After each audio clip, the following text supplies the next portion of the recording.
va aller partout.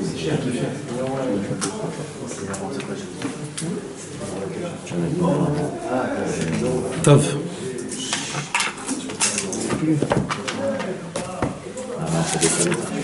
Bezrat Hashem, avec l'aide de Dieu,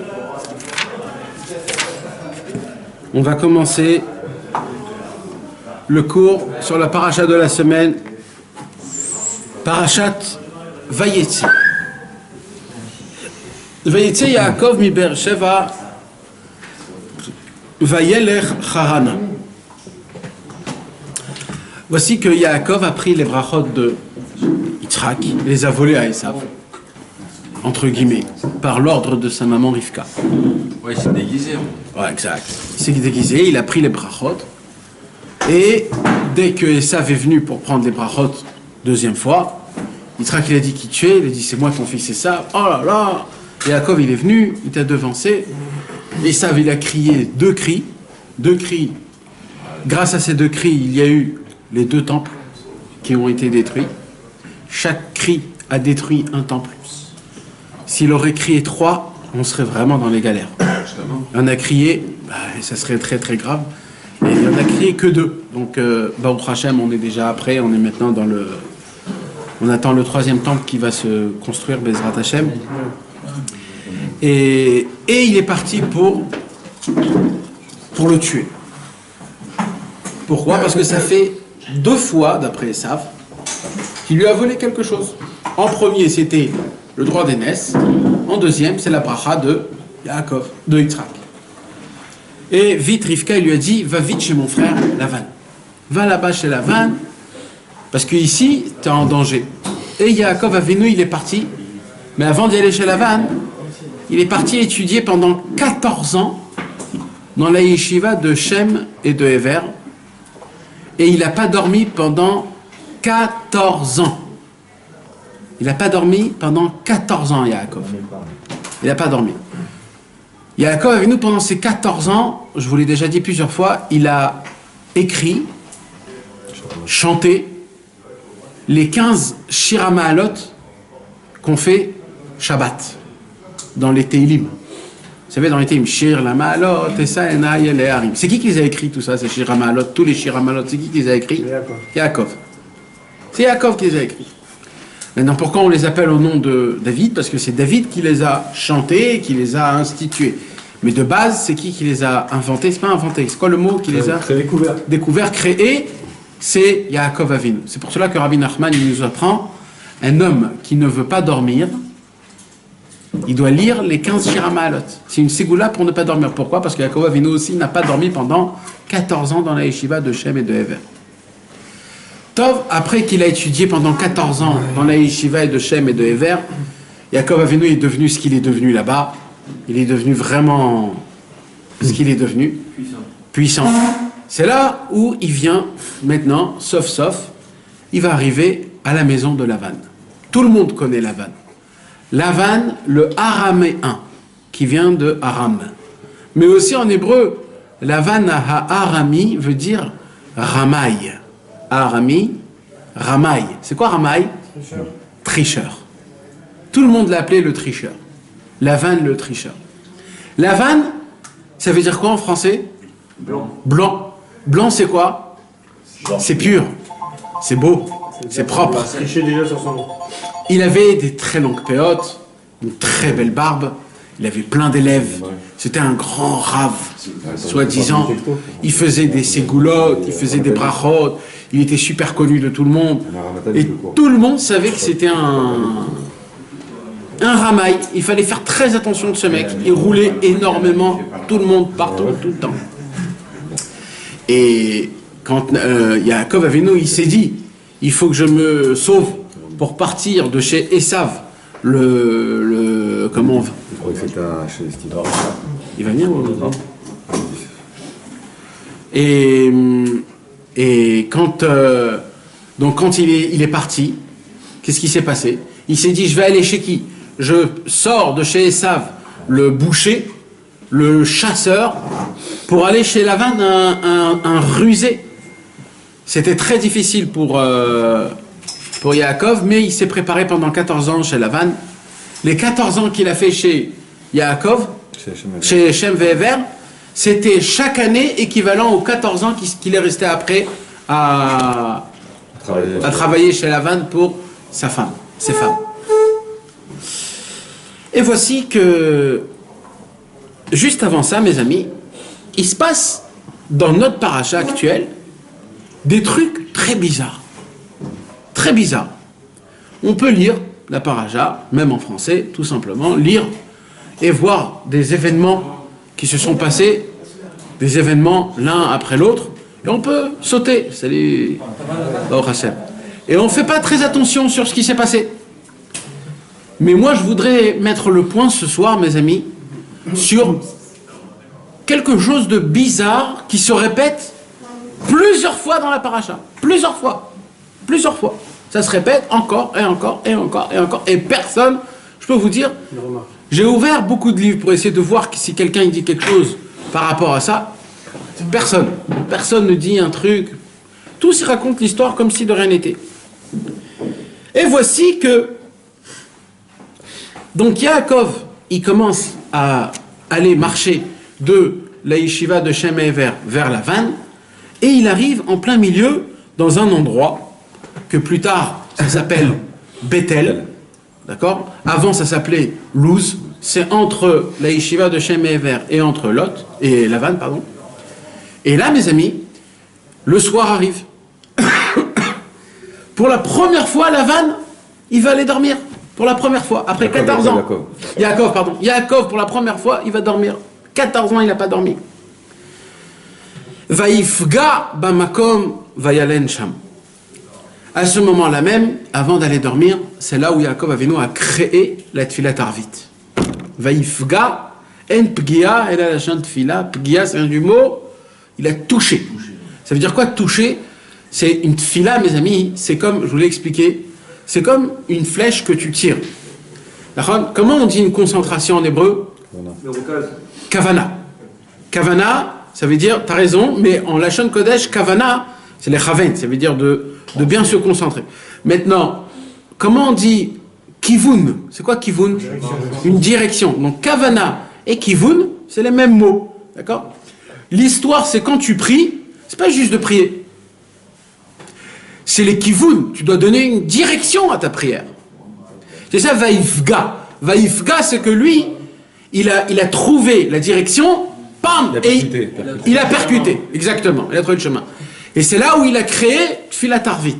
Il a fait Tfilat Arvit. Et après qu'il a fait Tfilat Arvit, qu'est-ce qu'il fait Yaakov? Il prend, c'était juste à l'endroit, mes amis, où son père a été attaqué par l'ange. Non, sacrifié à Kedat Yitzhak. C'était exactement le même endroit. C'est le même endroit où il y avait le Even Shtia, c'est le même endroit où le Beth Amikdash a été construit, c'est le même endroit où la première fois l'arche de Noé a touché la pierre, c'était le même endroit. Tout, c'est le même endroit. De ce même endroit, Adam Arishon, quand il est né dessus. Mais on sait où il est cet endroit. Ah, moyen. Là-bas, à côté du Kotel. Là où aujourd'hui on ne peut pas rentrer. Mais c'est dans la pierre là-bas. Chez les Arabes. Ok, c'est en dessous là-bas. En dessous, dans la mosquée. Ah, c'est à l'entrée, non? Quand tu rentres à l'entrée de la mosquée, il y a une énorme. C'est ça. Ça, c'est là-bas où il y a eu la Kedat Yitzhak. C'est là où il y a eu l'arche de Noé. C'est là où Adam Arishon il est né. Et c'est là où cette pierre, c'est quoi cette pierre qu'on voit tous? C'est la pierre de Yaakov Avinu. Quand Yaakov Avinu il a voulu dormir. Non, il a mis 12 pierres. Ça n'a rien à voir avec la pierre qui est en dessous, le côté qui tient sur une petite. C'est ça, c'est celle-là. C'est la pierre angulaire. Elle est en dessous. Elle est en dessous, mais elle est énorme la pierre. Elle est énorme. En nous, on voit juste. C'est dans la force, c'est une pierre de 50 tonnes qui tient sur une pierre de 5 ou je sais plus combien. Elle est tout en bas. C'est la pierre angulaire, ça s'appelle. Physiquement, c'est pas possible. C'est une pierre qui sort d'elle tout le temps de l'eau. Et ils ont découvert, il n'y a pas longtemps, Mamache, il n'y a pas longtemps, j'ai vu, dans le Kotel, ils ont découvert, ils ont refait des souterrains, et ils ont découvert comme un mini fleuve, pas fleuve, comment on dit, de l'eau, une source, un ruisseau.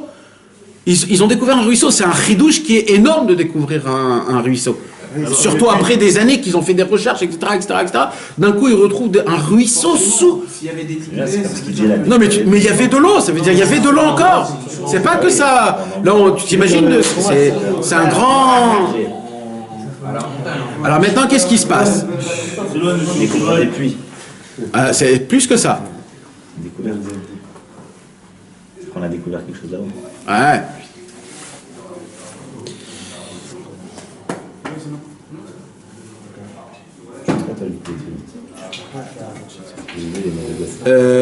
Juste, j'ai un petit problème avec le Facebook, mes amis. 2 secondes, je le remets. 2 secondes. Ah, c'est tout ça, c'est pas. Dès qu'on parlait de la chia, ça. Alors, mes questions, mes amis, bah, c'est ça, mon frère. C'est les sources qui se répandent. Attends, on va essayer que la classe.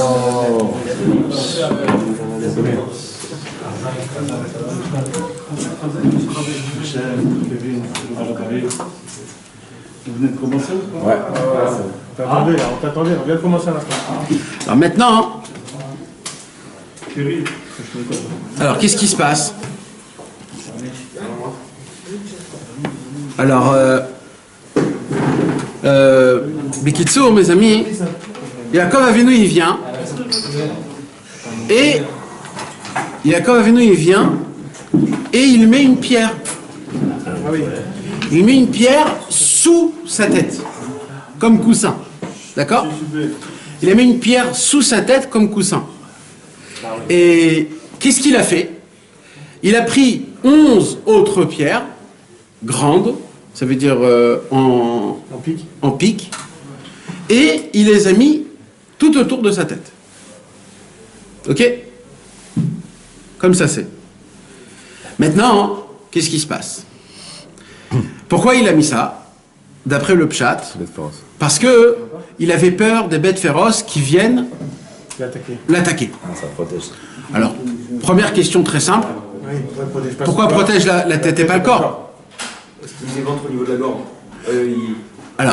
Alors, il y a un chidouche énorme où la majorité des bêtes féroces qui sont en Israël, ils ne mangent pas un corps quand ils ne voient pas la tête. Je pense que c'est un cadavre. Ouais. Donc Yaakov, il a dit, je vais cacher la tête, comme ça tout le corps, il sera gardé, protégé. Maintenant, il y a un problème. Toutes les 11 pierres se bagarrent entre elles en se disant, pourquoi toi en bas, celle d'en bas, là où il a mis le coussin, c'est que toi qui es en train de porter la tête du tzaddik. Et toute une histoire, mes amis. Le Midrash raconte toute une histoire. Hein. Quelques pages. La pierre, elle dit comme ça, l'autre pierre, elle dit comme ça, la pierre, elle dit comme ça, l'autre pierre, elle dit comme ça, et toute une histoire. À la fin de compte, il y a écrit que toutes les pierres, ils se sont dit, on va tous se mettre ensemble. Je comprends pas là, je comprends pas. Pourquoi? Pourquoi les pierres Parce que les pierres, elles voulaient être sous la tête du tzaddik. J'ai compris ça, mais. Elles se disputent. Dis-moi. Mais les pierres, c'est pas. Ils peuvent pas parler? Bah oui, je comprends pas. Mais si, quand le soleil et la lune vont parler, c'est très bien que t'as pensé comme moi. Mais si, c'est Il y en vivant a pas une pierre. Quoi? C'est vivant une pierre. C'est minéral. Comme le bois. C'est le plus bas de la création. C'est le. J'ai compris ce que. Razak t'a posé la question. Pourquoi les autres n'ont pas posé la question? Parce qu'il va. On est pas dans un dessin animé, les pierres vont pas se parler. Alors, déjà. Il faut poser des questions bêtes, messieurs. Non, Razak, non, c'est bien que tu l'as posé. Mais moi, il me faut poser des questions, mes amis, parce que. C'est comme moi. Alors, déjà, je vais répondre une réponse simple. Après, on va en parler. D'accord? La réponse simple, c'est qu'en vérité, dans ce monde est vivant, il bouge. Ce monde est rempli de divinité, rempli de Dieu, partout. Maintenant, je vais dire un chidouche d'après le Baal Shem Tov. Et écoute bien ce que je vais te dire. Tu sais pourquoi la pierre ne parle pas? En vérité, la pierre, elle parle. Mais pourquoi elle ne parle pas? C'est-à-dire, pourquoi moi je vois qu'elle est morte? Non. C'est parce que la pierre n'a aucun travail à m'apprendre, moi, en tant qu'être humain. Donc, Akadosh Baruch Hu a dit, puisque la pierre n'a aucune chose à apprendre à l'être humain ou à avoir un bénéfice ou un truc, donc il n'y a pas besoin d'avoir un lien. Mais, par exemple, tu verras ça très bien. Je vais donner un exemple. Tu sais, on raconte que quand il y avait le tsunami en Thaïlande, il y a écrit que tous les animaux, ils sont partis quelques semaines avant. Avant, ah oui. Comment ils sont partis, qui leur a dit de partir? Ils le sentent. Qu'est-ce qu'ils sentent? Le sixième sens. Eh ben, eux, les animaux, comme eux, ils sont très bas. Donc, eux, ils ont un lien avec les pierres, avec la terre, les fleurs. Ils ont une communication parce qu'ils sont très, très bas. Mais nous, qu'on est très élevés, on n'a aucune communication. Mais en vérité, il y a une communication, même entre les arbres. Tu sais qu'il y a des arbres mâles et des arbres femelles? Ah, ils s'envolent. Mais vadaï, il y a des plantes mâles et il y a des plantes femelles. Quand tu veux planter un arbre pour qu'il y ait un deuxième arbre, il faut pas que ce soit un arbre qui est mâle. Comment on voit un arbre mâle et femelle? Comment c'est possible un truc pareil? Les arbres se parlent l'un l'autre avec les fleurs et avec tout ce qui se passe. Ça se parle, mais le problème, c'est que comme nous, on est très élevés en tant qu'être humain, on n'a aucune communication parce qu'on n'a pas besoin de leur communication. Mais combien il y a d'histoires dans la Gemara qu'on voit une histoire, voilà une histoire dans Masechet Brachot. Un jour, un homme, il rentre dans un Bet Kvarot, dans un cimetière, et il entend qu'un arbre dit à un autre arbre, t'as entendu qu'un tel dit et comme ça et comme ça et comme ça?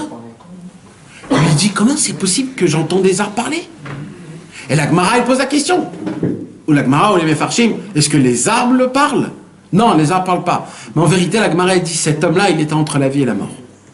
Et comme il était entre la vie et la mort, il était en plus dans un cimetière, donc les arbres se sont permis de parler d'une manière que les êtres humains peuvent entendre. C'est-à-dire que quand on est entre la vie et la mort, c'est peut-être qu'on entend. Exactement. C'est pas qu'on entend, même on voit, il y a écrit. C'est un niveau bas. Il y a écrit que quand un homme chas v'shalom. Il le sait quelqu'un quand il va Non, partir. non, on sait pas. Son ombre 30 jours avant. Non, oui, mais mis à part ça, Parce que quand le monde ombre, c'est très grave. Je suis très angoissé. pourquoi?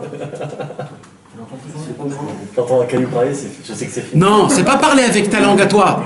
Ils parlent pas de notre langue, hébreu, français ou anglais. Comment les arbres, ils parlent? Quand ils bougent les fleurs, alors il y a un bruit spécial qui se passe, un son qui dégage. Les animaux. Et il y a plus que ça encore. C'est pas une parole, c'est des sons. Maintenant, tu sais qu'il y a aussi le Harizal, quand il voulait savoir des choses, il allumait une bougie et il voyait la façon de comment elle bougeait. De la façon de comment elle bougeait, il savait des choses. C'est la façon de comment elle parle, la bougie. Mais sache une chose, en vérité, du monde en entier sort des messages et on peut les entendre. Crois-moi, on peut les entendre. Le problème, c'est que nous, on est des gens tout petits, que la seule chose qu'on comprend, et même ça, on ne comprend pas, c'est notre langage. Quand nos femmes nous demandent des choses, et nous, on croit que c'est juste la chose, mais en fait, elles te demandent autrement. Mais toi, tu sais pas, toi, tu comprends juste ce qu'elles te demandent. Le Père Ekshira, il parle. Et le Père Ekshira. Et le Père Ekshira, c'est quoi le Père Ekshira? C'est les louanges de toute la création du monde. Maintenant, là-bas, on parle des vents, Le soleil. exactement, du soleil, du Gehinnom, du Gan Eden. Comment? Le Père Ekshira, c'est quoi le Père Ekshira? C'est tous les louanges des animaux, de la baie, Pourquoi? Parce que Behemet, ils ont vraiment une sorte de langage de communication. Comment communiquer? Deux fourmis. Ils communiquent l'un avec l'autre. Comment ils communiquent? Avec des antennes. On nous a appris ça quand on était tout petit. Non, ils ont une certaine communication. Et les oiseaux, tu sais, qui sont en faux comme ça. Exact. Les poissons, je crois, ils communiquent pas. Et qui? Ils communiquent pas, les poissons. Même les poissons communiquent. Alors comment il y en a pas qui après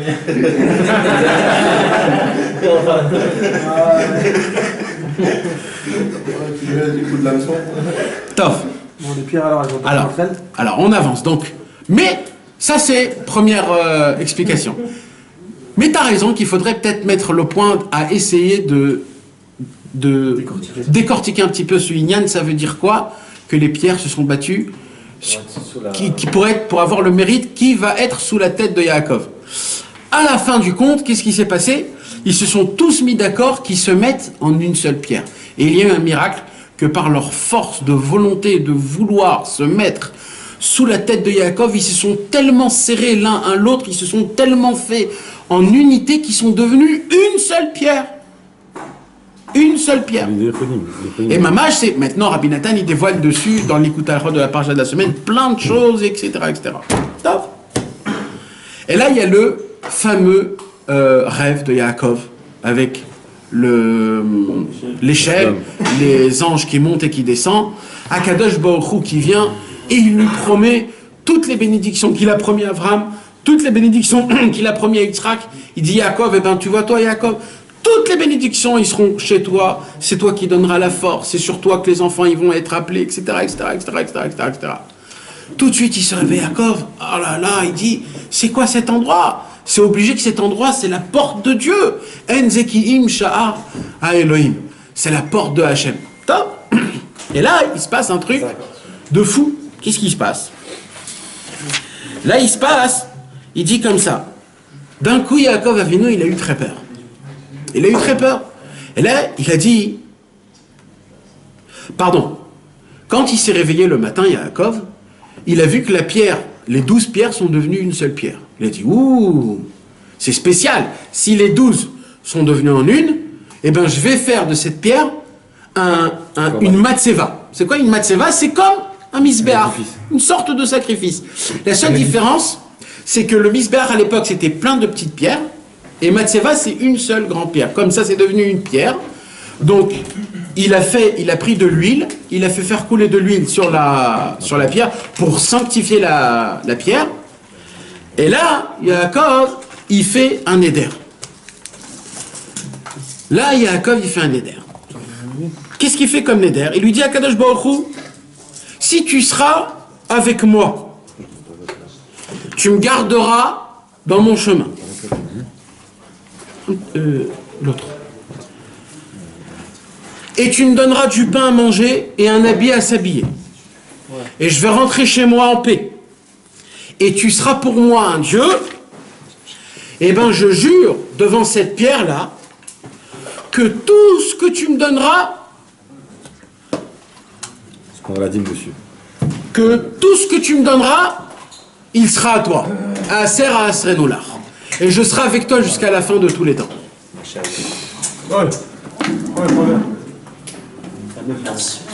Alors là, maintenant on se pose une question. C'est quoi ce neder qu'il a fait? Pourquoi il a fait un neder? Il y a 2 minutes, à Kadosh Baruch Hu, t'as tout promis. Qu'est-ce que t'as besoin de faire un deuxième neder? Deuxièmement, c'est quoi l'histoire avec la pierre? C'est quoi l'histoire de la pierre? Qu'est-ce que la Torah fait? Une histoire en entière d'une pierre. 12 pierres, après une pierre, après il prend la pierre, il la met debout, il renverse dedans de l'huile. C'est quoi l'histoire de la pierre? Maintenant, à peine se termine cette histoire, tout de suite on enchaîne une deuxième histoire de la paracha. C'est quoi la deuxième histoire de la paracha? Et voici que Yaakov commence à partir, et d'un coup, Ve'ine be'er basadeh, il voit un puits dans un champ. Et il voit dans le puits, avec les champs, il voit 3 bergers qui sont à côté du puits pour que les troupeaux puissent boire du puits. Mais il y a un problème. C'est quoi le problème? C'est qu'il y a une très grande pierre qui bouche le puits. Awad, une pierre, Makara. Qu'est-ce qui se passe cette semaine avec les pierres? Et qu'est-ce qu'ils font les bergers? Ils attendent que tous les bergers viennent pour que quand tous les bergers vont venir, tous ensemble, ils vont lever la pierre pour que tous les troupeaux puissent boire. Mais ça, Yaakov ne le savait pas. Hein? Exact. Mais ça, Yaakov ne le savait pas. Lui, il voyait juste des bergers autour d'un puits. Et là, il se passe un truc très bizarre. C'est que Yaakov Avinu ne les connaît pas. Il vient et il commence à les crier, à leur faire des remontrances. Et là, il leur dit, Yaakov, d'où vous êtes? De Haran. Vous connaissez Lavan? Oui. Et là, il lui dit, Vayomer Einod Hayom Gadol. Je vois que le jour, il est encore très long. Ça veut dire il est à peine midi, 1h d'après-midi. Qu'est-ce que vous foutez tous à côté d'un puits? Vous êtes des bergers ou vous n'êtes pas des bergers? Votre patron, il vous paye d'après le jour. Donc là, vous êtes en train de faire rien du tout. Vous voulez l'argent de votre patron. Qu'est-ce que vous foutez à côté du puits et vous restez peinards sans rien faire? Alors les bergers disent non Yaakov, t'as pas compris. Tu vois là, Là, il y a une pierre. Et dans cette pierre, elle est tellement lourde, on ne peut pas la lever. Alors on attend que tout le monde vienne. Comme ça, quand tout le monde va venir, on va lever la pierre, et d'un coup, et comme ça, tout le monde pourrait boire. En plein milieu, qui parle, qui rentre, Rachel. Rachel. La beauté la plus grande au monde. Rachel. Elle veut faire quoi, elle, Rachel? Elle venait pareil, pour donner à boire à ses troupeaux. Dès que Yaakov Avinu, il voit Rachel, il dit, oulala, c'est pas bon qu'une jeune fille comme ça soit autour de plein de bergers. Vous savez que les bergers à l'époque, c'était des gens très sales, niveau, tout ce que vous voulez. C'était vraiment les gens les plus horribles. Donc il s'est dit, pour le kavod de Rachel, je la connais même pas, mais pour le kavod de cette jeune fille, je vais sortir de mon habitude.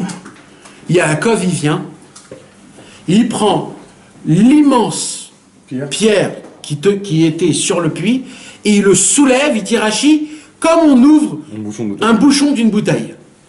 Il l'ouvre, et plus que ça, écoutez le chidouche qu'il dit. Et dès qu'il a fait ça, l'eau du puits qui était tout en bas, elle a remonté et elle dégoulinait. Grâce à Yaakov Avinu a mis la bracha dans ce puits, que l'eau de ce puits, il dégoulinait pendant 22 ans, il a écrit. Jusqu'à qu'il est parti de chez Lavan. 22 ans, l'eau dégoulinait, il y avait une shefa, une abondance inimaginable. Qu'est-ce qui se passe? Yaakov Avinu, il voit Rachel, et il l'embrasse sur le front. Et dès qu'il lui embrasse sur le front, il commence à pleurer. Et en pleurant, il lui demande à se marier. Il la connaissait même pas encore, ouais. Non. Mais il savait que c'était sa femme. Ouais. Il savait que c'était sa femme. Rachel.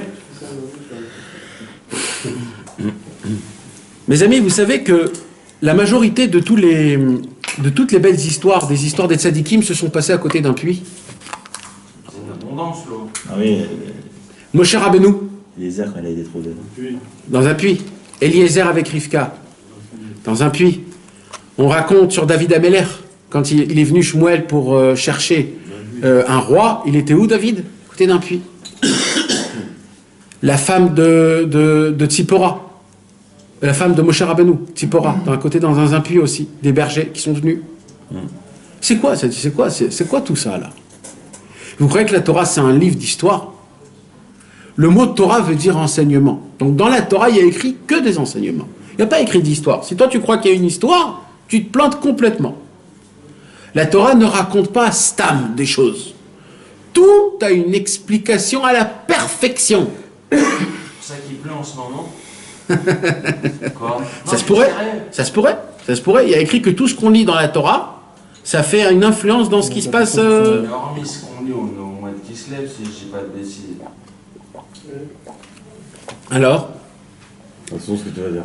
Alors, c'est normalement, on est censé avoir l'abondance et aussi bien d'argent que Bezrat Hashem. d'amour et tout ça. Nachon. L'abondance, il passe par l'eau. Ouais. Nachon. Que Dieu fasse que ça soit un mois rempli de pluie et d'amour et d'abondance, Bezrat Hashem. Parce qu'on est à peine au début. Beersheba, ça s'appelle par rapport à ça, par rapport à ça. Beersheba aussi, ouais. Mais pas par rapport à ça. Après, il y a une autre histoire avec Beersheba. Alors, mes amis, je voudrais ce soir, avec l'aide de Dieu, maintenant que je vous ai plus ou moins raconté les petits points de la paracha où je vais en parler, je voudrais, Bezrat Hashem, vous parler un petit peu de une petite agdama, comme on dit, une petite introduction avant qu'on réponde à nos réponses. Vous savez, mes amis, il y a une histoire qu'on raconte au nom du Baal Shem Tov. C'est une parabole.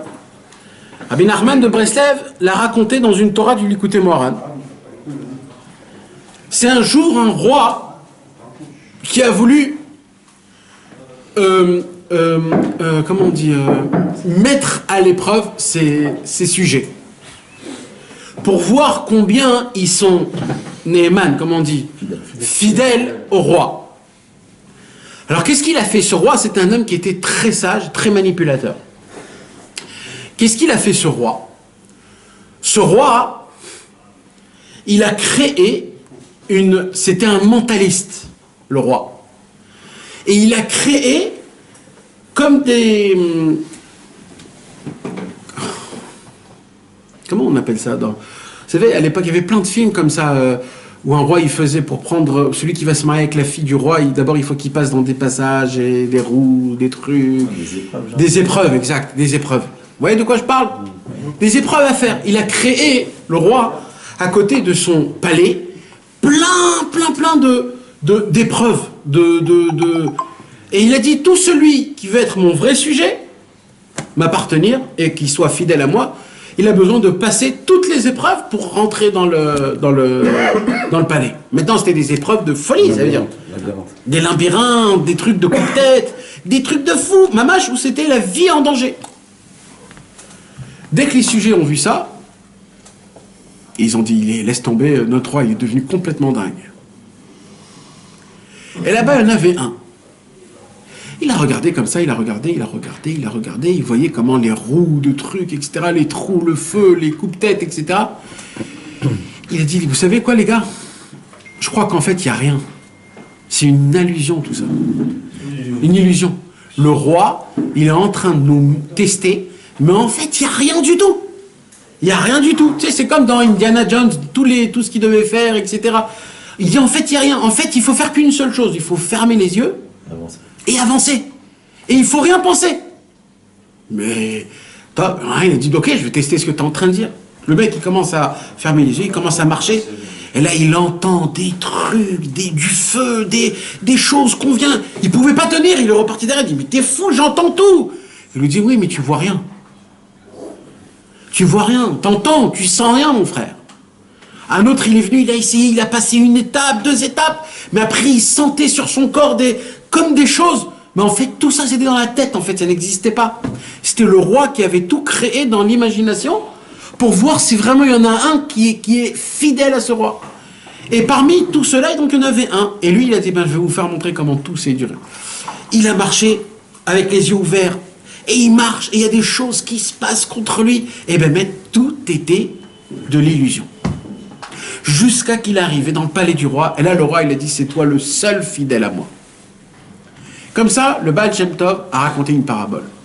Les élèves du Baal Shem Tov, ils ont dit, nous, ça veut dire quoi tout ça? Il a dit, j'ai besoin de vous expliquer. C'est pas assez clair. Il lui dit quoi? Il lui dit, mais vous comprenez pas que le passage pour arriver au palais, c'est ce monde. Et le palais, c'est le monde futur. En fait, Akadosh Baruch Hu a fait descendre tout le monde en entier dans ce monde, qu'en fait, ce monde, c'est les épreuves, les passages, tous ces de feu et tout ça. En fait, c'est ce monde. Mais tout ce qu'il y a ici dans ce monde, c'est faux. Quand on entend des problèmes, Chas v'Shalom, des maladies, quand on en voit des choses très graves et qu'on voit des trucs, etc., etc., plein de trucs, on entend, c'est dur, c'est difficile, tu sais pas ce qui se passe, que Dieu nous en préserve. Mais en fait, Béhémet, la mytho, tout ça, c'est de l'illusion. C'est de l'illusion. Des fois, des problèmes qu'on se crée dans notre cerveau. Un tout petit problème, on fait de ça des problèmes énormes. Tu te fais des idées, tu rentres dans des délires où tu sais même pas ce qui t'arrive. Jusqu'à que tu fais peur à tout le monde, à toute ta famille. Mais qu'est-ce qui t'arrive? Qu'est-ce qui t'arrive? Il s'est rien passé. Est-ce que tu te rappelles du plus gros problème que tu as eu il y a 20 ans? Ou même il y a 2 ans? Ça y est, t'as complètement oublié. Il y a même 2 mois, t'as oublié tes problèmes. T'as oublié tes problèmes. T'imagines combien de problèmes on a eu dans notre vie? On se rappelle même pas de un. On se rappelle plus de comment on est sorti de la galère ou de comment on est rentré dans la galère. Pourquoi? Parce que c'est un monde d'illusion, c'est faux complètement. Mais le problème, c'est quoi? C'est que le Yetzer Hara, il veut que toute la journée, tu sois embêté par soi-disant tes problèmes. Alors toute la journée, tu parles, purée, qu'est-ce que je vais faire avec mon banquier? Oh là là, je lui dois de l'argent, donc je vais prendre ici, après je vais prendre par là, après je vais lui dire à lui comme ça, il va me donner comme ça. Et comme ça, tu te commences à te faire des films où toi-même, tu t'embrouilles dans des films d'horreur et tu sais plus quoi faire. Mais tout ça, il dit le Baal Shem Tov, tu sens, mais c'est faux. Tout ça, c'est faux. Maintenant, il dit Rabbi Nachman, cette histoire, elle est très belle. Il dit Rabbi Nachman. C'est mon grand-père qui l'a raconté. Il dit, mais pour comprendre cette histoire, le Baal Shem Tov nous l'a pas dit. Parce que c'est beau, cette histoire. Mais moi, je veux vivre cette histoire. C'est pas en connaissant cette histoire que je vais vivre d'un coup une vie où il n'y a plus rien dans ce monde. Comment j'arrive à comprendre mamash que ce monde, c'est en fait, c'est une bulle d'air. C'est une bulle d'air. Alors il dit Rabbi Nachman, pour ça, il faut être à la perfection des sentiments. Où sont les sentiments, mes amis? Dans le cœur.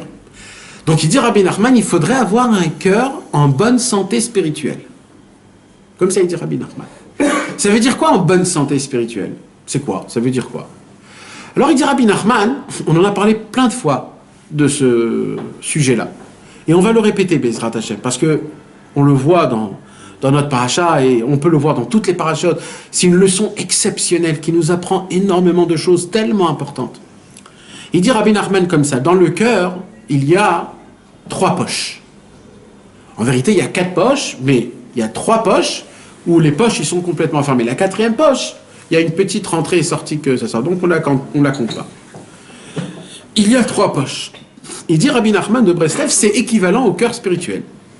Dans le cœur spirituel, mes amis, il y a aussi 3 poches, on va appeler ça. Ce sont les 3 poches d'où le sang il passe. Quand le sang il est pas bon, il n'a pas d'oxygène, il passe dans le cœur, et en passant de poche par poche, le sang devient plus pur pour que le sang tout nouveau il puisse recouler dans tout le corps d'une manière beaucoup plus propre. Il dit Rabbi Nachman de Breslev, tous les envies, les plaisirs et les désirs se situent dans le corps. Mais tous les plaisirs et les désirs qu'on a dans le monde en entier, tout, s'évoquent à 3 choses. 3 choses, pas plus que ça. Tout le reste, c'est des dérivés de ces 3 choses. La première chose, c'est la passion des aliments. La passion des aliments, mes amis, dès qu'on est, on a la passion des aliments. Le premier sens qu'on a quand on est, c'est le lait de notre maman.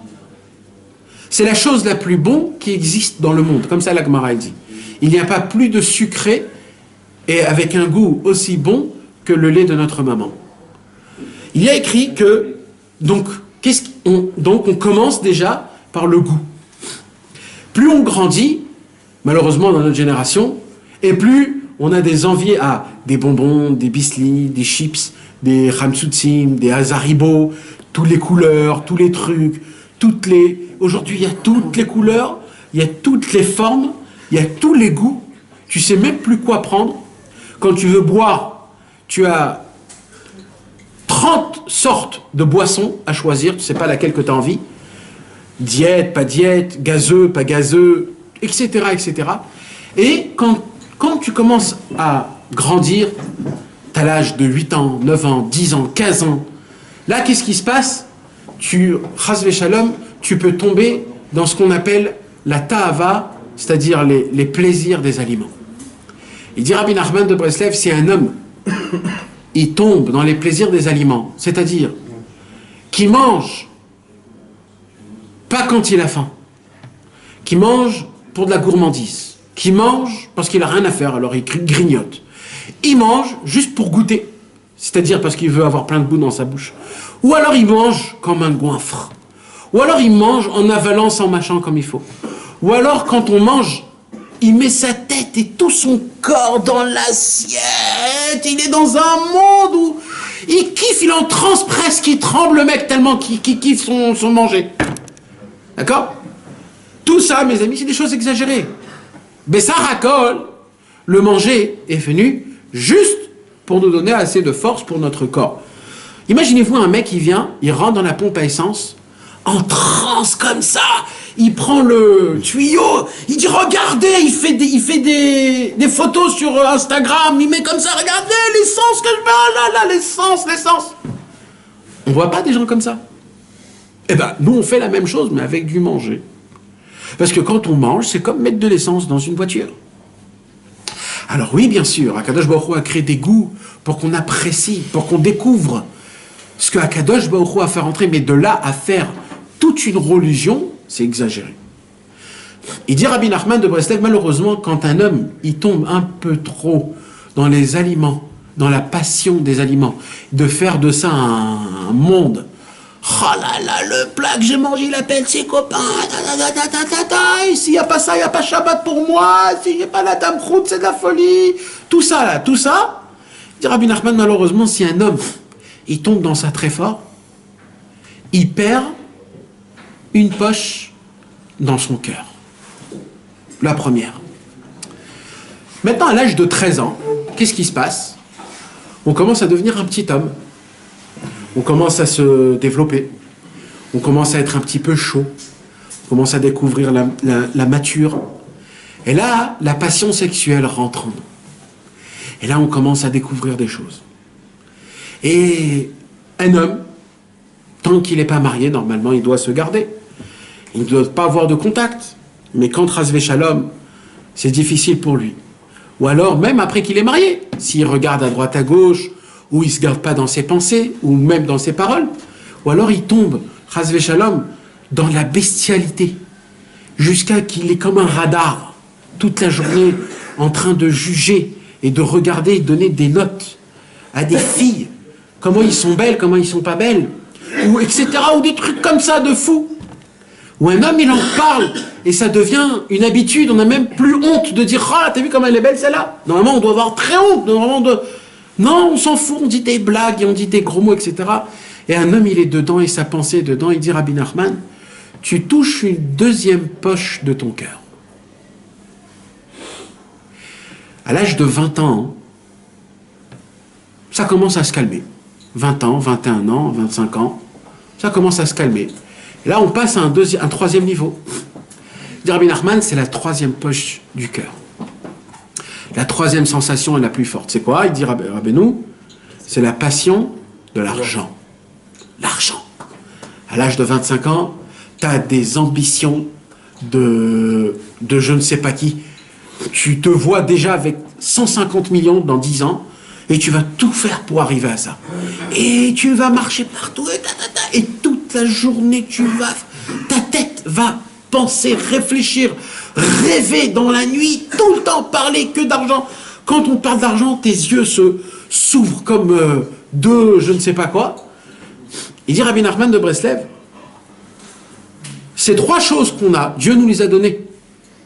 Ce pas des choses qui sont interdites. Dieu nous a permis de manger, nous a permis de se marier, d'avoir des enfants, il nous a permis d'avoir de l'argent. Mais le problème, c'est l'extrême. C'est quand tu ne te mets pas des barrières. Quand tu défonces tes barrières, et là tu te laisses aller complètement, il dit Rabbi Nachman de Breslev, tu perds, Chasvé Shalom, tu peux perdre ton cœur spirituel. Parce que la première poche équivaut à passion des aliments, deuxième poche équivaut passion sexuelle, troisième poche équivaut aux passions de l'argent. Quand Chasvé Shalom est tombé dans les trois, que Dieu nous en préserve, son cœur, il est malade cardiaque spirituel. Il a fait une attaque cardiaque spirituelle. Et là, le cœur, il vit sur quoi? Sur la quatrième poche qui n'est pas une poche, que sa porte elle est ouverte. Et là, il agonie. Bon, il tient, mais il agonie, il tient, il agonie.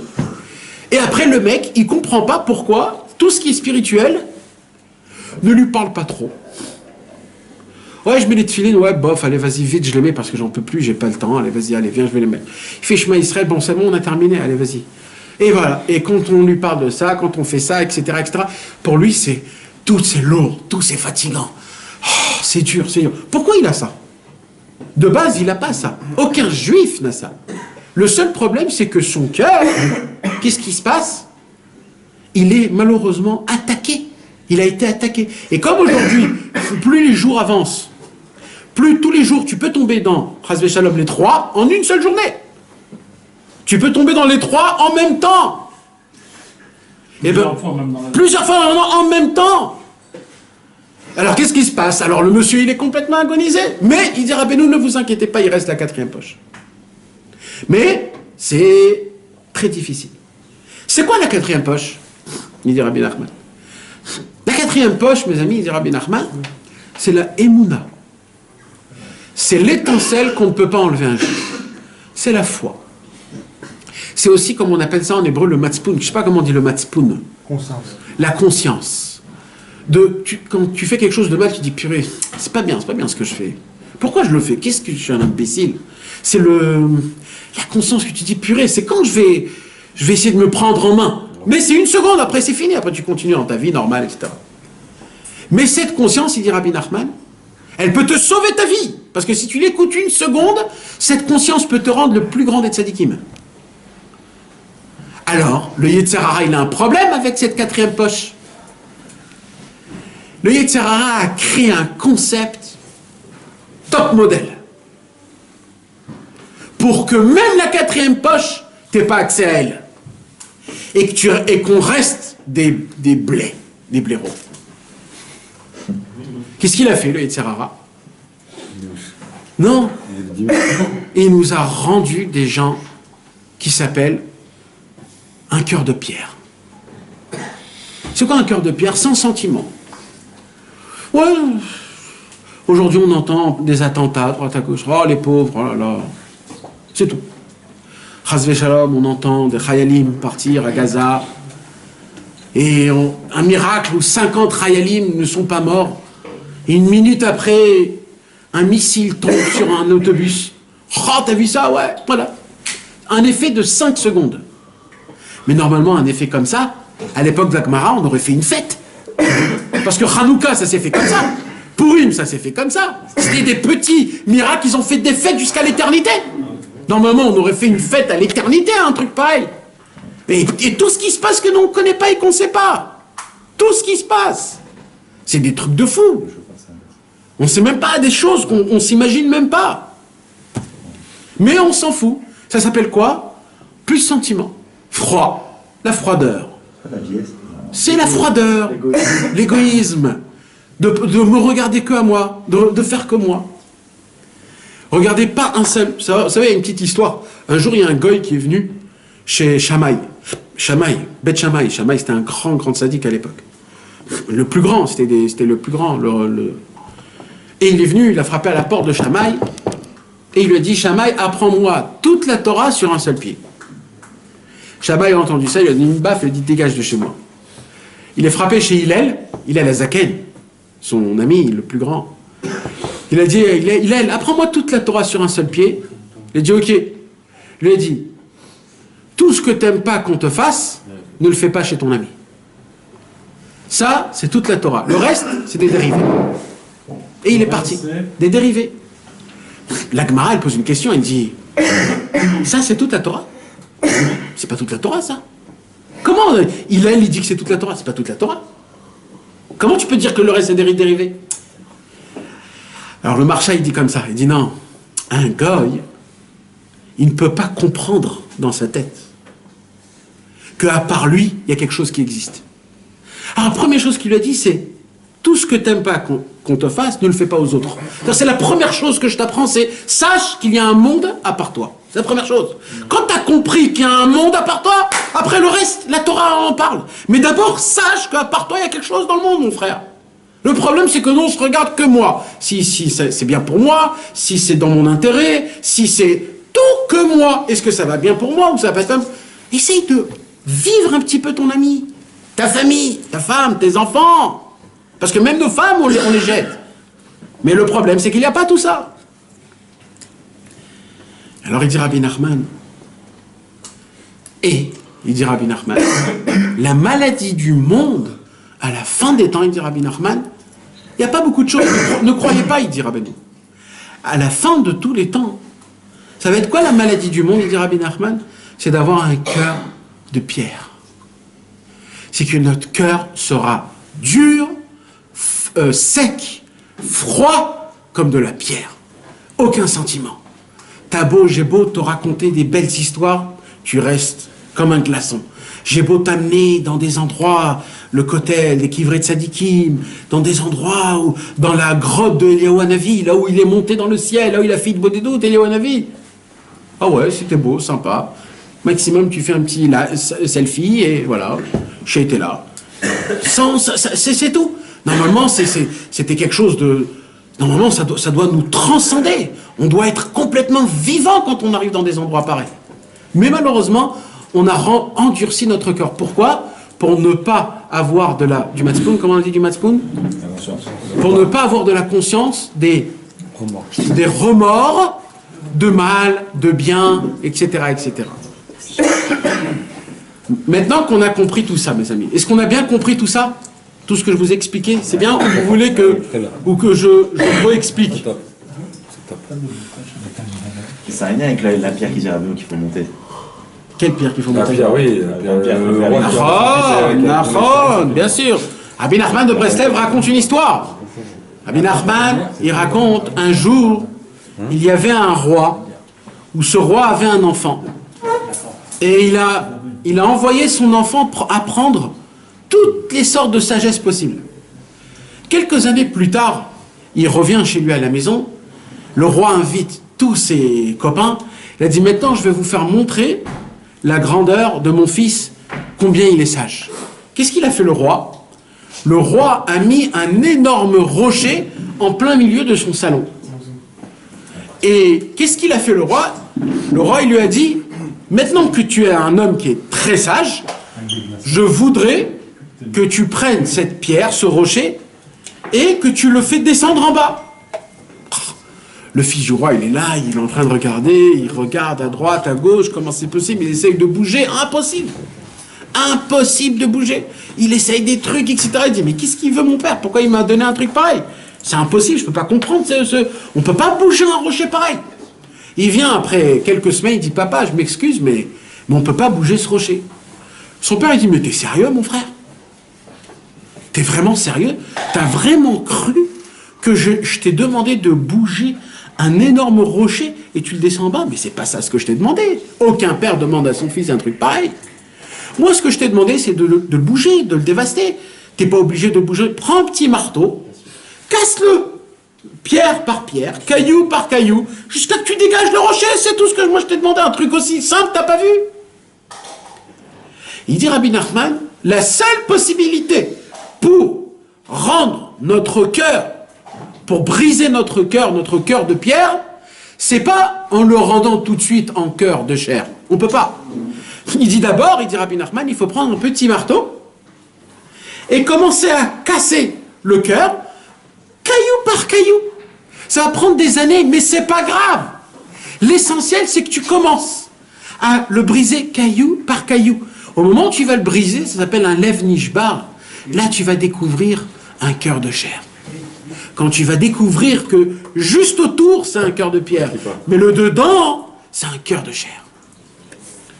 Maintenant, mes amis, après qu'on a expliqué tout ça, je voudrais vous expliquer comment maintenant, mes amis, on va découvrir d'une nouvelle vision, complètement nouvelle, de en fait, qu'est-ce qui s'est passé dans notre paracha.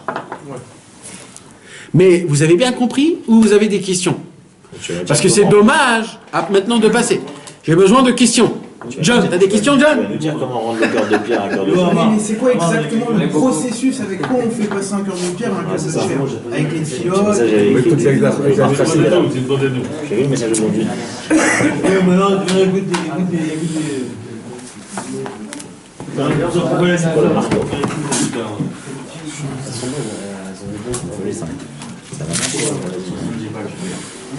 Vous, trop en pression. La pression, c'est Aïe. ouais, ça fait un peu, je pense. Vayetze Yaakov mi Beersheva vayelech Harana. Toi, t'es sur Lucas. Vayivga bamakom vayalen sham ki ba shemesh. Oui. La Torah nous raconte que quand Yaakov Avinu, il est arrivé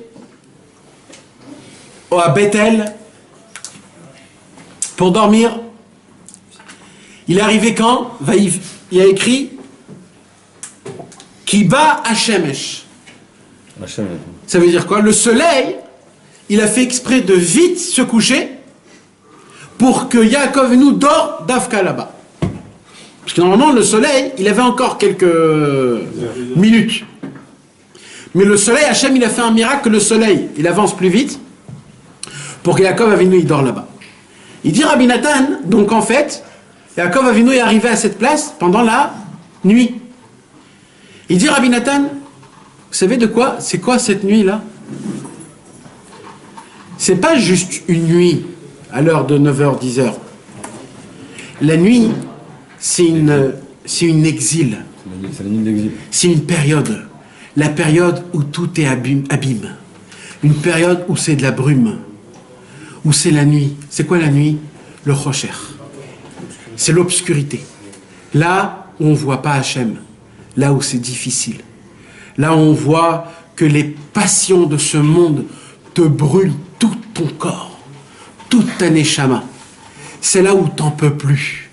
Où ce monde est rempli, dévastant de ta'avot et de mauvaises choses et de yetzerara. Et chaque seconde, il y a des empêchements et des nisyanot, comme on dit, des épreuves, épreuve par épreuve, épreuve par épreuve.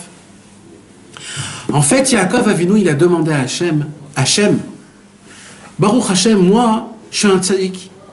Moi, j'ai de la force pour tenir contre Lavan, pour tenir contre Esav, mais mes enfants à moi, qu'est-ce qu'ils vont faire, eux? Si déjà, moi, c'est difficile avec Lavan et Esav, et je dois prier à Hachem, mais mes enfants, qu'est-ce qu'ils vont faire, mes enfants? Et Yaakov Avinu, quand il est arrivé dans cet endroit la nuit, en fait, c'est quoi la nuit? En fait, il est arrivé, il a vu nos années à nous. Les dernières générations avant que Mashiach viendra, il a vu ça. Et quand il a vu ça, il a eu très peur. C'est ça qui est écrit ici, Vaïra Yaakov Meod. Il a eu très peur, Yaakov, quand il a vu nos périodes à nous, la période où c'est tellement difficile, il ne savait pas quoi faire. Qu'est-ce que je peux faire? Il dit Yaakov, quand Ras Veshalom, le Ham Israël, il va tomber. Qu'est-ce que je peux faire? Alors la première chose, Yaakov Avinu, il a prié Tfilat Arvit. La Tfilat de Arvit. C'est quoi la Tfilat de Arvit? Alors écrit la Tfilat de Arvit, c'est Réchout. Ça veut dire quoi? Arvit, à l'époque, c'était une prière en plus qu'on a rajoutée. Aujourd'hui, c'est Chova. Mais à l'époque, c'était Réchout. Et cette prière, en fait, il dit Rabbi Nathan, elle a une puissance de faire découvrir la lumière dans l'obscurité. Celui qui est makpid de prier Arvit, celui qui prie Arvit comme il faut, il dit Rabbi Nathan, il a une puissance, cet homme-là, que quand il se passera sur lui quelque chose de pas bien, il pourra voir toujours le bien dans le malheur. Pourquoi? Parce que qu'est-ce qu'il a fait Yaakov? Il est arrivé dans la nuit. C'est quoi la nuit? Quand il a vu les périodes difficiles. Et la seule chose qu'il a trouvé à faire, c'est de faire Arvit. En fait, qu'est-ce qu'il a fait Arvit? Il a dit, quand les Ham Israël vont faire Arvit, ils auront la même possibilité que moi j'ai eu de trouver le bien dans le mal. De la lumière. D'amener de la lumière. C'est pour ça qu'on met Baruch Yotzer HaMeorot. Non, Yotzer... Ouais. Ça fait la lumière. Amariv Aravim. Yotzer... C'est le matin. C'est le matin. Alors maintenant, attends, maintenant qu'est-ce qui se passe? C'est bien, c'est bien. Qu'est-ce qui fait Yaakov? Rocham et Pénéor. Rocher Mipener. De trouver la lumière dans l'obscurité. Parce que tout l'union de Harvit, c'est ça. Maintenant, mes amis, c'est dommage de perdre le fil. Maintenant, qu'est-ce qui se passe? Yaakov Avinu, il vient et il met sous sa tête des pierres. Ça veut dire quoi, ça? En fait, il a mis 12 pierres. Comment il a mis 12 pierres? D'où il savait qu'il allait avoir 12 enfants? C'est pas un roi Hakodesh qui est connu, qu'on sait qu'il savait. C'est écrit nulle part. Yaakov Avinu, en fait, il a pris la pierre. Ça veut dire quoi, la pierre? Il a dit, je vais prendre le symbole du juif. C'est quoi le symbole du juif? C'est le cœur. Et comme je sais qu'à la fin de tous les temps, le Ham Israël, son problème à lui, c'est quoi? C'est qu'il va passer de cœur de pierre, de cœur de chair, en corps de pierre. Alors il dit, Yaakov, moi je vais mettre toutes mes forces dans la pierre. C'est-à-dire, pour combattre le fait qu'au Chas V'Shalom, on peut tomber dans une situation de cœur de pierre. Et tellement il a réussi, Yaakov Avinu, tellement, il a pris les 12 pierres, ça répond un petit peu à ta question, il a pris les 12 pierres qui sont pierres, il les a rendues tellement chères, qui sont devenues en un. Ils sont devenus en une seule pierre. Il a fait rentrer, même dans une pierre, de la vitalité. Il a fait rentrer dans la pierre la vie, parce que la pierre c'est la mort. Quand un homme il a un cœur de pierre, c'est la mort. Il est là, il sent rien. Un cœur de chair, c'est un homme qui est vivant, qui pleure. Il est très ému, il rigole, il est très, comment on dit, il a de la chayout. Et Yaakov Avinu, il a pris les 12 pierres et il a fait rentrer dans les 12 pierres de la vitalité jusqu'à qu'il a rendu les 12 pierres en une. Et qu'est-ce qu'il a fait? Et après, il a rêvé. Qu'est-ce qu'il a rêvé? Il a rêvé de l'échelle. L'échelle avec les anges qui montent et qui descendent. Quand il se réveille, il dit « Oh là là !» Mais en vérité, tout le travail, c'est que dans le cœur qu'il faut le mettre. C'est pas dans les autres endroits, c'est pas le cerveau. C'est pas dans les mains, dans les pieds. Il y a des gens qui vont dire « Tout le travail, c'est dans le cerveau. Juste d'être un Talmid Raham, ça suffit. » Non, il a dit non, l'essentiel c'est le cœur. Après, il y a des gens qui disent de faire la tzedaka, ça suffit. Ou de faire Gmilut Rasadim, ça suffit. Non, il dit tout le travail c'est le cœur, parce que si le cœur est vivant, tout est vivant. Alors, qu'est-ce qu'il fait le lendemain, Yaakov? Il prend cette pierre et il jure sur cette pierre que jusqu'à la fin de toute ma vie, tout mon travail, ça serait sur la pierre. C'est-à-dire sur rendre un cœur de pierre à un cœur de chair. Mais on pose une question. On pose quelle question? Non. Normalement, quand un homme il fait un néder, c'est quoi? C'est qu'il a un problème.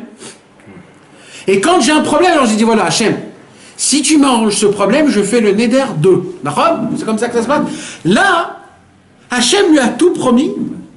Et le lendemain, quand il se réveille, il dit voilà, Hachem, si tout ce que tu m'as promis, tu vas le faire, je fais le néder que. Mais t'es fou quoi là? C'est quoi ce néder? Normalement, un néder, on le fait quand t'es en galère. Là, t'es pas en galère. Là, Hachem, il t'a donné toutes les brachot. C'est la deuxième preuve dans notre Chidush Torah que, en fait, tout ce qu'il fait, parce que Yaakov Avinu, quand il a juré, il n'a pas juré pour lui. Il a juré pour la nuit, pour les temps de maintenant, pour tous les Réchaïm. Parce que les tzadikim, c'est facile de les rendre des serviteurs de Dieu. Mais un imbécile qui est là-bas à Paris avec tous les Arabes dans le 9-3 là-bas, qui va s'occuper de ce petit juif? Les petites filles qui sortent avec des goïms et des trucs comme ça, qui va s'occuper de cela? Et quand il est venu, il dit, ceux-là, ce sont mes enfants. Moi, je veux jurer, voilà, je fais un éder Hachem, moi, je sais. Toi, tu vas tout me promettre à moi. Pas de problème, Hachem. Mais quand hier soir, tu m'as fait montrer ce qui va se passer sur mes enfants, ça, je peux pas le capter, ça. Ça, je peux pas le recevoir, ce qui va se passer. Et quand Avinu, il a vu toi, il m'a vu moi, il a vu nous tous. Il a vu nos délires, nos fantasmes, nos petits péchés qu'on le fait fermés entre quatre murs. Il a tout vu, Yaakov. Il nous connaît à la perfection. Et il dit, mais ceux-là, là, je veux qu'ils soient des serviteurs de Dieu. Émet la mytho, pas des serviteurs de Dieu, pipo. Moi, je veux que ça soit du Émet. Je veux pas que ça soit Stam, un choufouni. Je fais pas ça. Alors Yaakov est venu, il dit, alors c'est pour ça, Hachem, sur eux, je vais faire le nader. Le neder, il est sur le Ham Israël, sur toi, sur moi, sur lui, sur tout le monde. Donc, tout ce qui va se passer, et il fait sur quoi le neder? Et il dit, toi, tu fais un neder sur ça. Moi, il dit, Yaakov Avinu, je vais faire le neder. Que tout cœur de pierre, je vais le rendre cœur de chair. Cette histoire termine. L'histoire d'après commence. Écoutez comment ça se passe. C'est de la folie, comment c'est beau.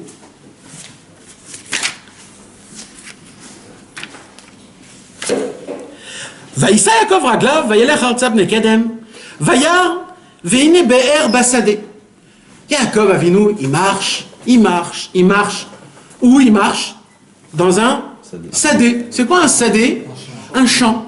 Un champ, ça veut dire quoi? Vous savez, il y a plusieurs sortes. Il y a un désert, il y a un champ, et il y a des forêts. Un désert, c'est équivalent à des Réchaïm. Pourquoi? Parce que les Réchaïm, ils sont comme le désert. Il n'y a pas de bruit, il n'y a pas de fruits, il n'y a pas d'arbres, il n'y a pas d'eau, il n'y a rien. C'est quoi le sadé? Le sadé, c'est un champ. Dans un champ, il y a des fruits, des arbres, des oiseaux, de la couleur. Donc là, on parle de quoi? On parle de gens de tzadikim. Écoutez comment c'est de la folie ce chidouche. Yaakov Avinu, il marche où? Dans un champ. Ça veut dire là, Yaakov Avinu, il est en train de voir une époque de tzadikim. Notre époque à nous, mais là il voit des tzadikim. Il voit des avrechim dans des yeshivot qui étudient matin, midi, soir. Ils étudient la Torah, il voit des autres gens, ils appliquent les mitzvot. Il voit des bonnes neshamot.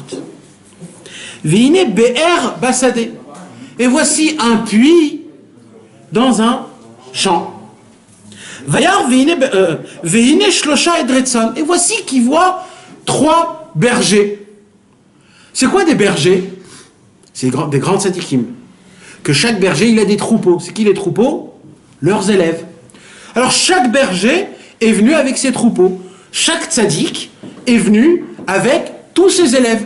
Et tous ces bergers et tous ces tzadikim se tiennent tous devant quoi? Devant un puits. Un puits qui est rempli d'eau. C'est quoi le puits qui est rempli d'eau? C'est la Torah. Mais plus que ça. D'après Rabbeinu, Torah, Chelek Bet, un puits avec de l'eau, c'est des conseils. Comment appliquer la Torah, c'est pas pareil. Ça, mon frère, la Torah, tout le monde le connaît. Les bergers connaissent la Torah. Même les troupeaux connaissent la Torah. Mais eux, et les bergers, et les troupeaux, et les tzadikim, et les élèves sont venus prendre, pas de la Torah, on en connaît plein. Notre problème à nous, en fait, c'est quoi? On applique la Torah. On applique Shabbat, Torah, Mitzvot, Maasim, Tovim, on applique tout. Mais on a un seul problème, c'est quoi? Notre cœur, c'est un cœur de pierre.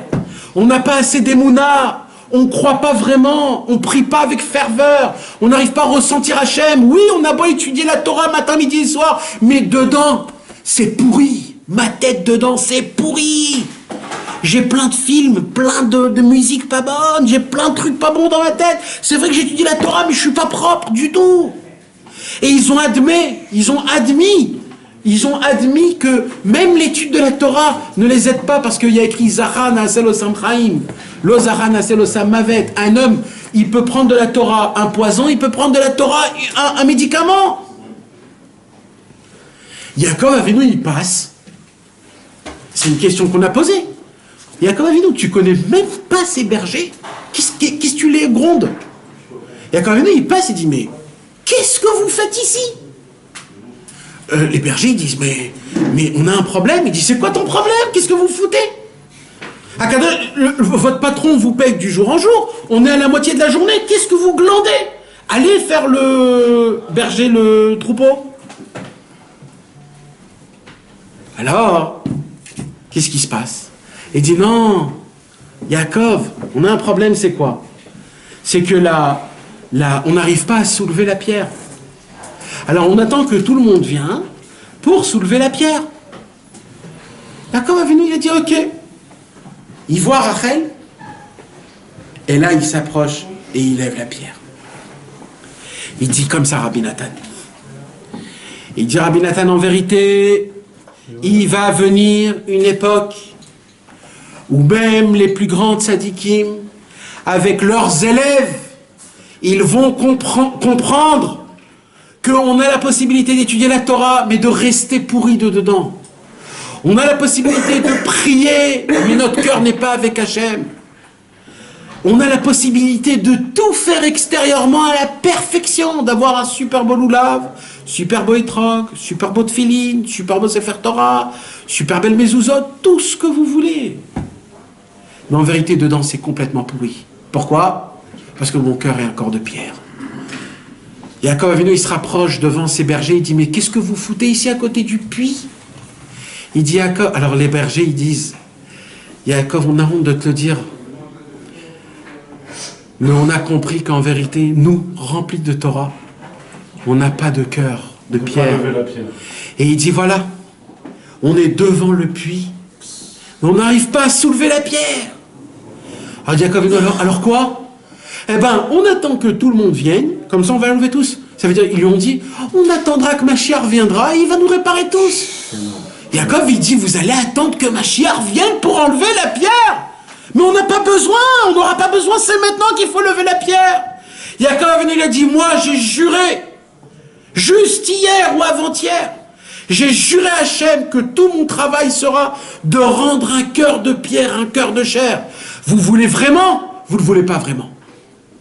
Et la preuve, c'est que vous êtes là, vous rigolez. Par contre, Rachel, Elle arrive avant qu'il aime. Rachel, elle vient tout de suite. Rachel, c'est qui? C'est la Shrina. Rachel, c'est la pieuse, la gentille, la maman du âme Israël. Rachel, elle vient. Yaakov, il a vu. Si Rachel, elle s'approche de ses bergers, ils peuvent la bouffer. Pourquoi? Parce que Rachel, c'est qui? Fille de Lavan. Lavan, fils de Bethuel. Fils de Nahor. Génération super pas bonne. La fille de Lavan, l'araméen. Les bergers se sont dit, elle, Rachel, si son père il est comme ça et son arrière-grand-père il est comme ça, c'est que c'est une rachat, c'est une... On s'occupe pas des Réchaïm. Nous, on est des tzadikim, on s'occupe de nos élèves. Et quand Avenu, il a dit, pour elle, je vais ouvrir le puits. Et Yaakov Avenu, il dit Rashi, il a pris, il a soulevé la pierre comme on enlève un bouchon d'une bouteille, d'une facilité.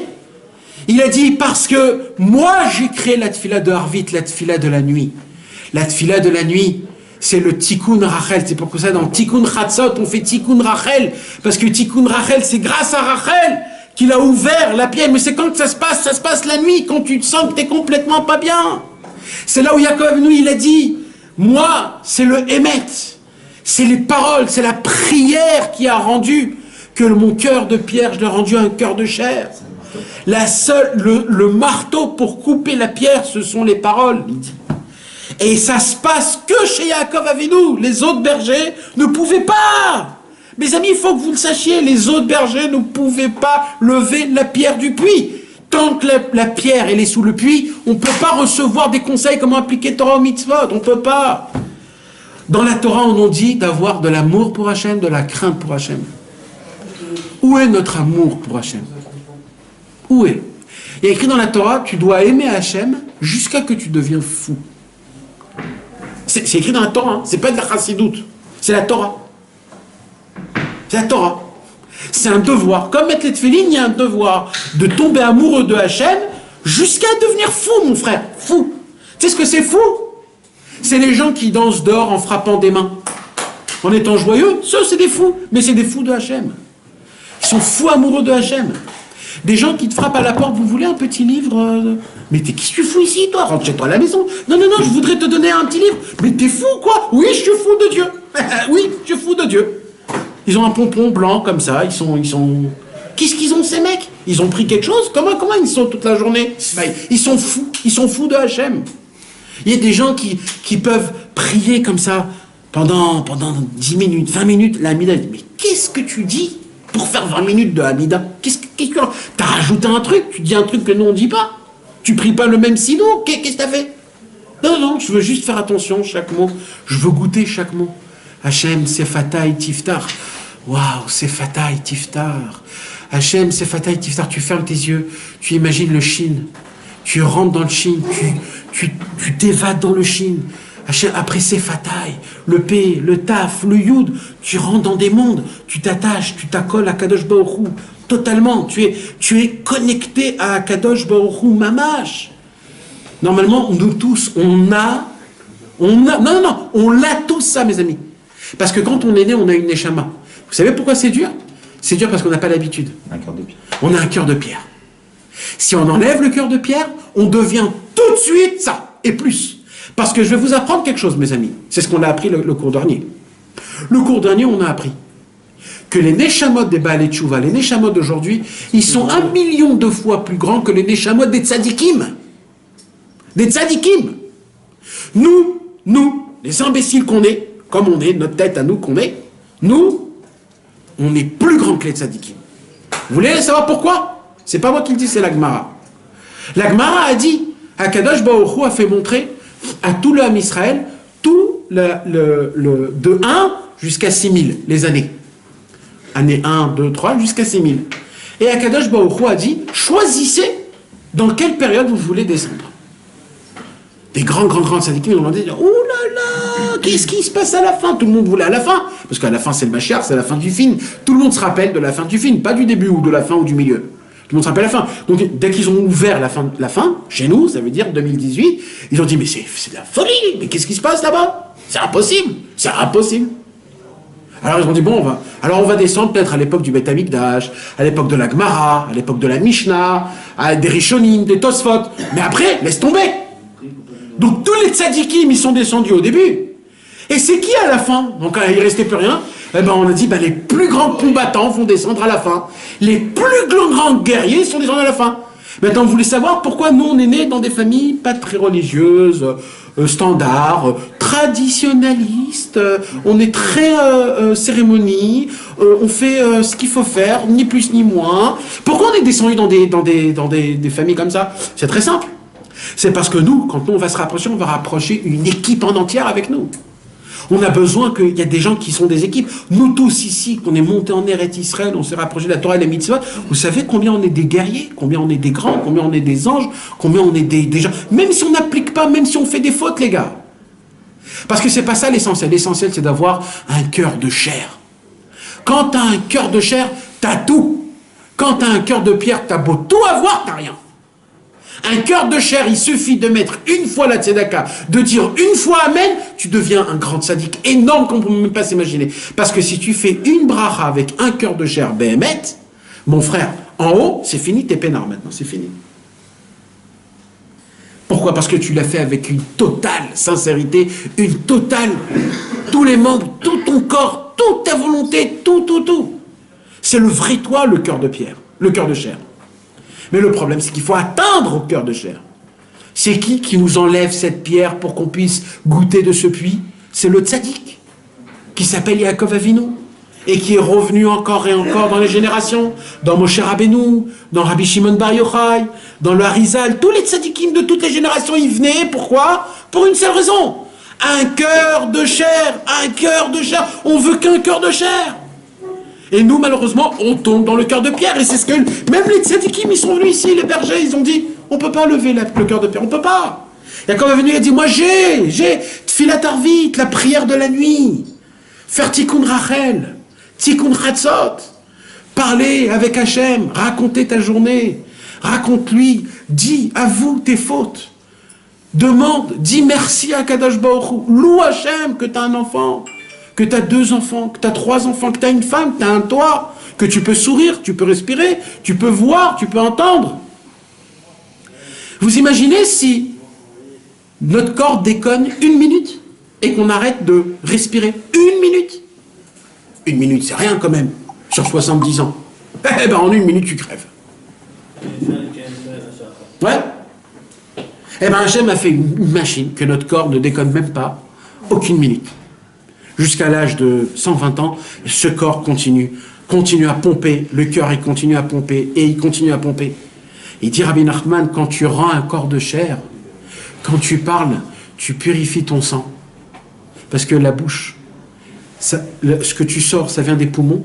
Les poumons, c'est pour refroidir le cœur, parce que le cœur il bat chaud. Il dit, quand tu parles, tu nettoies les poches de ton sang, tu nettoies les passions d'aliments, les passions d'argent, les passions sexuelles, et tu deviens un homme vivant, spirituel. Quand un homme applique Torah ou mitzvot, avec un corps en bonne santé spirituelle, il n'y a pas plus fort que ça au monde. C'est là où il touche les conseils. Et c'est là où tu peux commencer à ouvrir, à entendre des conseils, à essayer d'appliquer, à essayer de voir. Pourquoi on prie et on dit, purée, ma prière ne monte pas dans le ciel? Ou alors ça ne fait pas d'effet. Mais bien sûr que ça ne fait pas d'effet. D'abord, ton cœur, c'est un cœur de pierre. Il faut mettre un peu de toi. Donc il faut qu'il se passe un truc un peu grave dans ta vie pour que ça te réveille. Parce que, Chas V'Shalom, quand tu entends une mauvaise nouvelle et que tu sens que, là mon frère, là tu éclates le cœur de pierre. Là. Parce que là, tu te dis, il faut que je m'y mette complètement, là. Pourquoi il faut que ça arrive jusqu'à là-bas? Il dit, Rabbi Nachman, parle avec Hachem. Consacre-le quelques minutes tous les jours. Complètement isolation. Complètement isolé. De lui parler, de lui raconter ta journée, de lui dire pardon sur tes péchés, de lui demander tes demandes, demander des demandes spirituelles, d'avoir de la connaissance, d'avoir un cœur de chair, d'avoir des sensations spirituelles, de vivre spirituellement, divine. C'est ça qu'on a besoin. Quand on n'a pas ça, alors on est comme des zombies qui appliquent Torah au mitzvot. C'est tout. Comment on fait? On doit chercher un tzaddik, comme Yaakov Avinu, que c'est lui qui nous donne l'eau du puits, parce que quand Yaakov Avinu il a ouvert, il a écrit que l'eau du puits, elle a dégouliné jusqu'à l'infini. C'est pour cela que dans le Pétek, il y a écrit Malé Vegadish, Mikav Lekav, plein et débordant. Parce que Yaakov, c'est comme le lien du Pétek, c'est plein et débordant. C'est pour ça que les livres, ils doivent être pleins et débordants dans toutes les maisons. Les conseils, comment appliquer Torah Mitzvot, les conseils, comment s'attacher à Kadosh Baruch Hu, comment aimer Hachem, comment avoir crainte de Dieu, comment être vibrant tout le temps avec Akadosh Baruch Hu à chaque fois. Ça se passe que par Yaakov, par le tzaddik, en parlant, il veut des doutes, parler avec Hachem, en essayant de lui raconter tout ce qu'on peut. Plus tu parles, plus tu casses. La bouche, c'est le petit marteau. Le marteau qui casse le gros rocher. Maintenant, il dit à Yaakov Avinu, il dit, toi, ton travail, c'est pas de faire descendre le rocher, c'est juste de le casser. C'est pas à toi. On te demande pas de le faire descendre, tu dois juste le casser. Après, tout seul, il va partir. Toi, on te demande chaque parole, sache, c'est un coup de marteau sur ton cœur. Bam! Bam! Et chaque parole, tu deviens un peu plus sensible spirituellement. Tout le secret de cette paracha de la semaine, c'est comment enlever la pierre du puits. En priant Hachem dans des moments qui sont difficiles, dans la nuit, comme il a fait ici. Tfilat Arvit. Le Tfilat Arvit, c'est équivalent au Tikkun Chatzot, le Tikkun Rachel la nuit. C'est la prière qui brise le cœur, qui te rend un cœur de pierre, un cœur de chair. C'est quoi le rêve qu'il a fait, Monique, là,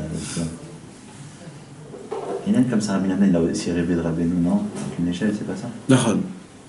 D'accord. Pour rentrer dans ça, Il y a un passage à la fin de la paracha, où quand Lavan il court chercher Yaakov, il y a un passage bizarre où il dit tu m'as volé mon cœur. Nahon. Et à ce moment-là même, Ils font une galède. Ouais, galède. Ils font pareil, une galède. Ils font une pierre, parce que la vanne, lui, c'est les charlatans. C'est tous les charlatans qui disent, nous, on peut te donner des conseils, nous, on peut te donner de la réfoua de ta défèche, nous, on peut t'aider, nous, on peut ça. Mais c'est des menteurs. Donc, eux, ils disent, non, c'est nous qu'on a le pierre. Alors, un, il a appelé Galed, un, il a appelé Yekar Saadouta. Ouais. Saadouta. Parce que, en fait, c'est chacun de comment tu dis tes choses. Mais c'est ça tout le Inyan, en fait. Tout le Inyan, il dit Rabbeinu, c'est d'essayer de travailler au commencement, d'avoir un cœur de pierre, un corps de chair. C'est pour ça que Rabbi Nachman de Breslev, quand il s'est appelé, il a dit, nous, on va être appelés des chassid de Breslev. Pourquoi il a dit Breslev? Parce que dans le mot Breslev, il y a Lev Bassar, cœur de chair. Rabbi Nachman de Breslev, une des choses qu'il a voulu énormément travailler sur notre génération, c'est surtout ça, de purifier notre cœur, d'avoir un cœur de chair, mamache, qui est vibrant, qui est émotionnel. Il a de l'émotion, des sensations, du regesh. Et quand un homme il est comme ça, tout le reste vient très facile. Mais ça, on l'a que par les paroles, en priant Hachem. Chaque mot, chaque parole, tu donnes un coup de marteau à ton cœur, jusqu'à que ton cœur il va se découvrir. C'est comme ça quand un homme il pleure. Quand un homme il pleure, qu'est-ce qui se passe? Il a reçu tellement de coups dans son cœur que ça y est, il est redevenu un cœur de chair. Un homme il doit prier à Kadosh Baruch Hu, dire des teilim, supplier à Kadosh Baruch Hu, lui parler, etc., jusqu'à un moment où il arrive à pleurer. Et là, son cœur, c'est un cœur de chair. Si on sert à Kadosh Baruch Hu avec un cœur de chair, mes amis, vous ne pouvez même pas vous imaginer quelle force qu'on a, combien des grands on est, combien des tzadikim on est. Et le Yetzirah ne nous fait pas montrer ça, parce qu'il sait que si on va le savoir, on n'a plus de libre arbitre pour ça. Israël l'a dit, hein, il y avait des grands... Nahon. Voilà, mes amis. C'était un petit mot sur la paracha.